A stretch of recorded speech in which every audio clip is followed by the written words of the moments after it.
Hi friends, welcome to our Shweta cooking channel. ನಾನು ನಿಮ್ಮ ಶ್ವೇತಾ ರವಿಕುಮಾರ್. ಇವತ್ತಿನ ದಿನ ರೇಷನ್ ಅಕ್ಕಿನ ಬಳಸ್ಕೊಂಡು ಯಾವುದೇ ರೀತಿ ಸೋಡಾನ ಬಳಸ್ತಲೇ ಅಕ್ಕಿಯಷ್ಟು ಸಾಫ್ಟಾಗಿ ಹಾಗೆಯೇ ವೈಟಾಗಿ ಯಾವ ರೀತಿ ಇಡ್ಲಿನ ಮಾಡ್ತೀನಿ ಮತ್ತು ಅದರ ಹಿಟ್ಟನ್ನು ಯಾವ ರೀತಿ ತಯಾರಿಸ್ತೀನಿ ಅನ್ನೋದನ್ನು ತೋರಿಸ್ತಾ ಇದ್ದೀನಿ ವಿತ್ ಟಿಪ್ಸ್ ಜೊತೆಗೆ.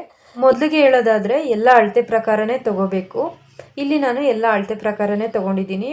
ಒಂದು ಪಾತ್ರೆಗೆ ನೋಡಿ 4 ಗ್ಲಾಸು ರೇಷನ್ ಅಕ್ಕಿನ ಹಾಕೊಳ್ತಾ ಇದ್ದೀನಿ.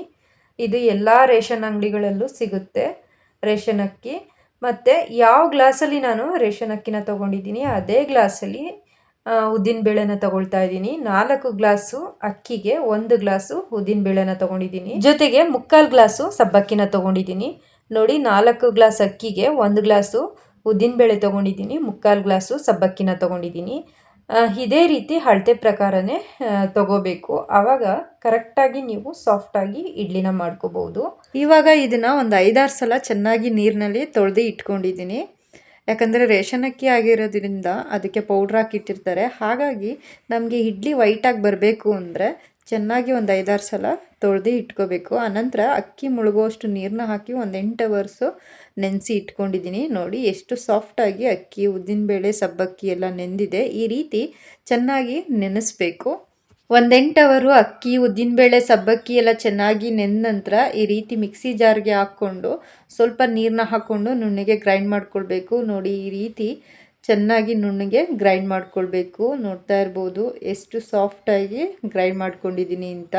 ಇವಾಗ ಎರಡನೇ ಟಿಪ್ಸ್ ಏನಂದರೆ, ಇಡ್ಲಿಗೆ ತರ್ತರಿಯಾಗಿ ಅಂದರೆ ರವೆ ರೀತಿ ರುಬ್ಕೊಳ್ಬೇಕು. ಆವಾಗ ಇಡ್ಲಿ ಚೆನ್ನಾಗಿ ಬರುತ್ತೆ ಅಂತ ಹೇಳ್ತಾರೆ. ಆ ರೀತಿ ರುಬ್ಬೋದ್ರಿಂದ ಹಿಟ್ಟು ಹರಳಲ್ಲ, ಜೊತೆಗೆ ಇಡ್ಲಿನೂ ಸಾಫ್ಟಾಗಿ ಬರಲ್ಲ. ಹಾಗಾಗಿ ಹಿಟ್ಟನ್ನು ಈ ರೀತಿ ಸಾಫ್ಟಾಗಿ ರುಬ್ಕೊಳ್ಳೋದ್ರಿಂದ ಹಿಟ್ಟು ಚೆನ್ನಾಗಿ ಹರಳಿ ಉಬ್ಬರುತ್ತೆ, ಇಡ್ಲಿನೂ ಸಾಫ್ಟಾಗಿ ಆಗುತ್ತೆ, ತಿನ್ನೋದಕ್ಕೂ ತುಂಬ ಚೆನ್ನಾಗಿರುತ್ತೆ. ಇಲ್ಲಿ ನಾನು ಮಿಕ್ಸಿ ಜಾರ್ಗೆ ಸ್ವಲ್ಪನೇ ಹಾಕ್ಕೊಂಡು 3 ಟೈಮ್ಸು ರುಬ್ಬಿ ಹಾಕ್ಕೊಳ್ತಾ ಇದ್ದೀನಿ. ಇವಾಗ ಮೂರನೇ ಟಿಪ್ಸ್ ಏನಂದರೆ, ಇಡ್ಲಿ ಹಿಟ್ಟನ್ನು ಚೆನ್ನಾಗಿ ರುಬ್ಕೊಂಡಾದ್ಮೇಲೆ ರುಚಿಗೆ ತಕ್ಕಷ್ಟು ಉಪ್ಪನ್ನ ಹಾಕ್ಕೊಂಡು ಚೆನ್ನಾಗಿ ಕೈಯಲ್ಲಿ ಮಿಕ್ಸ್ ಮಾಡ್ಕೊಳ್ಬೇಕು. ನೀವು ಇಡ್ಲಿ ಹಿಟ್ಟಿಗೆ ರಾತ್ರಿ ಟೈಮು ಉಪ್ಪನ್ನ ಮಿಕ್ಸ್ ಮಾಡಲ್ಲ ಅನ್ನೋದಾದರೆ ಬೆಳಗ್ಗೆ ಒಂದು 10 ನಿಮಿಷ ಅಂದರೆ ಇಡ್ಲಿ ಮಾಡೋದೊಂದು 10 ನಿಮಿಷ ಮುಂಚೆ ರುಚಿಗೆ ತಕ್ಕಷ್ಟು ಉಪ್ಪನ್ನ ಹಾಕ್ಕೊಂಡು ಮಿಕ್ಸ್ ಮಾಡಿ ನಂತರ ಇಡ್ಲಿನ ಹಾಕ್ಕೊಬೋದು. ಆವಾಗಲೂ ತುಂಬ ಚೆನ್ನಾಗಿರುತ್ತೆ. ಆದರೆ ನಾನು ರಾತ್ರಿನೇ ರುಚಿಗೆ ಎಷ್ಟು ಬೇಕು ಅಷ್ಟು ಉಪ್ಪನ್ನ ಹಾಕಿ ಚೆನ್ನಾಗಿ ಕೈಯಲ್ಲಿ ಕಲಸಿ ಇಟ್ಟುಬಿಡ್ತೀನಿ. ನೋಡಿ, ಈ ರೀತಿ ಚೆನ್ನಾಗಿ ಕೈಯಲ್ಲಿ ಇಡ್ಲಿ ಹಿಟ್ಟನ್ನ ಮಿಕ್ಸ್ ಮಾಡ್ಕೊಳ್ಳೋದ್ರಿಂದ ಚೆನ್ನಾಗಿ ಹಿಟ್ಟು ಮಿಕ್ಸ್ ಆಗುತ್ತೆ ಮತ್ತು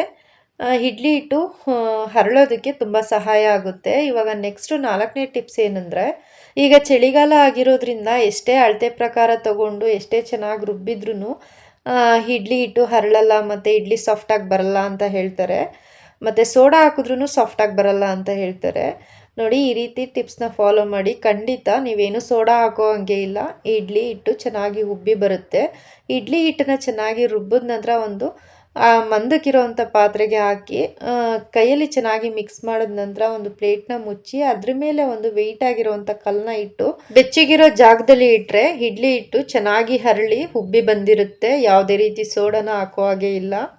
ಎಷ್ಟೇ ಚಳಿ ಇದ್ರೂ ಸಹ ಈ ರೀತಿ ಫಾಲೋ ಮಾಡೋದ್ರಿಂದ ಇಡ್ಲಿ ಹಿಟ್ಟು ಚೆನ್ನಾಗಿ ಹರಳಿ ಉಬ್ಬಿ ಬರುತ್ತೆ. ನೋಡಿ ಎಷ್ಟು ಚೆನ್ನಾಗಿ ಇಡ್ಲಿ ಹಿಟ್ಟು ಹರಳಿ ಉಬ್ಬಿ ಬಂದಿದೆ ಅಂತ. ನೋಡಿ, ಇವಾಗ ಎಷ್ಟೇ ಚಳಿ ಇದ್ರೂ ಸಹ ಇಡ್ಲಿ ಹಿಟ್ಟು ಎಷ್ಟು ಚೆನ್ನಾಗಿ ಹರಳಿ ಉಬ್ಬಿ ಬಂದಿದೆ ಅಂತ.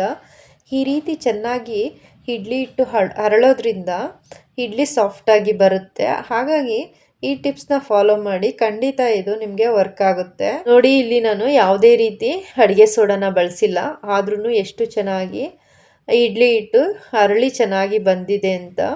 ಇವಾಗ ನಾನು ಚೆನ್ನಾಗಿ ಮಿಕ್ಸ್ ಮಾಡಾದ್ಮೇಲೆ ಇಡ್ಲಿ ತಟ್ಟೆಗೆ ಸ್ವಲ್ಪನೇ ಹಿಟ್ಟನ್ನು ಹಾಕ್ಕೊಂಡು ನಂತರ ಇಡ್ಲಿ ಪಾತ್ರೆಯಲ್ಲಿಟ್ಟು ಒಂದು 10 ನಿಮಿಷ ಚೆನ್ನಾಗಿ ಮೀಡಿಯಮ್ ಗ್ಯಾಸ್ ಫ್ಲೇಮಲ್ಲಿ ಬೇಯಿಸ್ಕೊಂಡ್ರೆ ಇಡ್ಲಿ ರೆಡಿಯಾಗಿಬಿಡುತ್ತೆ. ಇವಾಗ ಮೊದಲೇ ಇಡ್ಲಿ ಪಾತ್ರೆಯಲ್ಲಿ ನೀರು ಕಾಯೋದಕ್ಕೆ ಇಟ್ಟಿದ್ದೆ. ಇವಾಗ ಇಡ್ಲಿ ಪ್ಲೇಟ್ನ ಇದರಲ್ಲಿ ಇಟ್ಟು ನಂತರ ಲಿಡ್ನ ಕ್ಲೋಸ್ ಮಾಡಿ ಗ್ಯಾಸ್ ಫ್ಲೇಮ್ನ ಮೀಡಿಯಮಲ್ಲಿ ಇಟ್ಕೊಂಡು ಒಂದು 10 ನಿಮಿಷ ಬೇಯಿಸ್ಕೊಂಬಿಟ್ರೆ ಇಡ್ಲಿ ಚೆನ್ನಾಗಿ ಬೇಯುತ್ತೆ. ಹಾಗೆ ಯಾರಾದರೂ ಹೊಸಬ್ರು ನನ್ನ ವಿಡಿಯೋನ ನೋಡ್ತಾ ಇದ್ದರೆ ಪ್ಲೀಸ್ ಒಂದು ಲೈಕ್ ಮಾಡಿ, ಹಾಗೆಯೇ ಸಬ್ಸ್ಕ್ರೈಬ್ ಮಾಡ್ಕೊಂಡು ನೋಡಿ. ಇಲ್ಲಿ ನಾನು ಕರೆಕ್ಟ್ ಒಂದು 10 ನಿಮಿಷ ಬೇಯಿಸ್ಕೊಂಡಿದ್ದೀನಿ. ನೋಡ್ತಾ ಇರ್ಬೋದು. ಲಿಡ್ನ ಓಪನ್ ಮಾಡಿ ಕೈಯಲ್ಲಿ ಈ ರೀತಿ ಮುಟ್ಟು ನೋಡಿದ್ರೆ ಕೈಗೆ ಸ್ವಲ್ಪನೂ ಅಂಟಬಾರ್ದು. ಆವಾಗ ಪರ್ಫೆಕ್ಟಾಗಿ ಬೆಂದಿದೆ ಇಡ್ಲಿ ಅನ್ನೋದು ಗೊತ್ತಾಗುತ್ತೆ. ನಂತರ ಇಡ್ಲಿ ಪ್ಲೇಟ್ನ ಕೆಳಗಡೆ ತಕ್ಕೊಂಡು ಸ್ವಲ್ಪ ನೀರನ್ನ ಚಿಮ್ಕಿಸಿ ಈ ರೀತಿ ಒಂದು ಸ್ಪೂನಲ್ಲಿ ತಗೊಂಡ್ರೆ ನೀಟಾಗಿ ಇಡ್ಲಿ ಬಂದ್ಬಿಡುತ್ತೆ. ನೋಡಿ ಎಷ್ಟು ಸಾಫ್ಟಾಗಿ ಇಡ್ಲಿ ಆಗಿದೆ ಅಂತ. ಈ ರೀತಿ ಟಿಪ್ಸ್ನ ಫಾಲೋ ಮಾಡಿ ಖಂಡಿತ ಚಳಿಗಾಲ ಇದ್ರೂ ಯಾವುದೇ ರೀತಿ ಸೋಡಾನ ಬಳಸ್ದಲೇ ಸಾಫ್ಟಾಗಿ ಇಡ್ಲಿನ ಮಾಡ್ಕೊಳ್ಬೋದು. ರೇಷನ್ ಅಕ್ಕಿನಲ್ಲಿ ಯಾವುದೇ ರೀತಿ ಸೋಡಾನ ಬಳಸ್ದಲೇ ಅತಿಯಷ್ಟು ಸಾಫ್ಟಾಗಿ ವೈಟಾಗಿ ಎಷ್ಟು ಚೆನ್ನಾಗಿ ಇಡ್ಲಿ ಆಗಿದೆ ಅಂತ. ಖಂಡಿತ ನಾವು ರೇಷನ್ ಅಕ್ಕಿಲಿ ಮಾಡಿದ್ದೀವಿ ಅಂತ ಅನಿಸೋದೇ ಇಲ್ಲ, ಇಡ್ಲಿ ಅಕ್ಕಿನಲ್ಲೇ ಮಾಡಿದ್ದೀವಿ ಅಂತ ಅನಿಸುತ್ತೆ. ಅಷ್ಟು ವೈಟಾಗಿ ಅಷ್ಟು ಸಾಫ್ಟಾಗಿ ಇಡ್ಲಿ ಆಗಿದೆ. ಈ ಟಿಪ್ಸ್ನ ನೀವು ಖಂಡಿತ ಫಾಲೋ ಮಾಡಿದ್ರೆ ನೀವು ಸಹ ಇದೇ ರೀತಿ ಅತಿಯಷ್ಟು ಸಾಫ್ಟಾಗಿ ಇಡ್ಲಿನ ಮಾಡ್ಕೋಬೋದು. ನೋಡಿದ್ರಲ್ಲ ಯಾವ ರೀತಿ ರೇಷನ್ ಅಕ್ಕಿನಲ್ಲಿ ಸಾಫ್ಟಾಗಿ ಇಡ್ಲಿನ ಮಾಡೋದು ಅಂತ.